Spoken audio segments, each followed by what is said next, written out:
آپ کو جزائے خیر نصیب فرمائے۔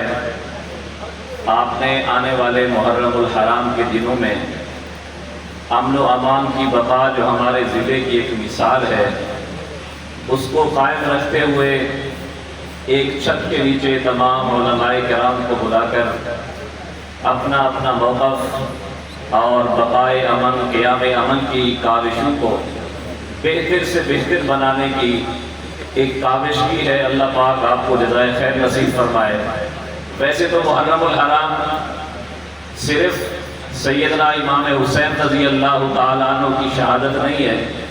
میں جب آپ کا واقعہ پڑھتا ہوں تو مجھے کربلا کے میدان میں ابو بکر بن علی کی شہادت ملتی ہے، عمر بن علی کی شہادت ملتی ہے، عثمان بن علی کی شہادت ملتی ہے۔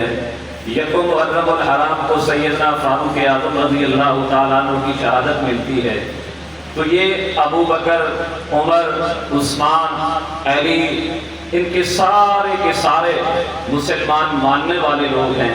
تو ہم آج سارے ان کے نام لیوا اکٹھے ہو کر اپنی دوبارہ یکجہتی قیام امن کے لیے انشاءاللہ العزیز، ہمارے ڈی صاحب، ڈی سی صاحب موجود ہیں، ان کی موجودگی میں تمام علماء کرام ان کو یہ یقین دہانی کرواتے ہیں کہ قیام امن کے لیے، راجن پور کے مثالی امن کے لیے انشاءاللہ العزیز جہاں آپ کا پسینہ بہے گا، علماء کرام کا خون بہے گا، جہاں آپ جائیں گے، جہاں آپ حکم فرمائیں گے قیام امن کے لیے انشاءاللہ ہم آپ کے دست و بازو ہیں، آپ کے شانہ بشانہ ہیں۔ اللہ پاک ہمارے ملک کی، ہمارے ضلع کی حفاظت فرمائے، قیام امن کو مزید بہتر سے بہتر فرمائے۔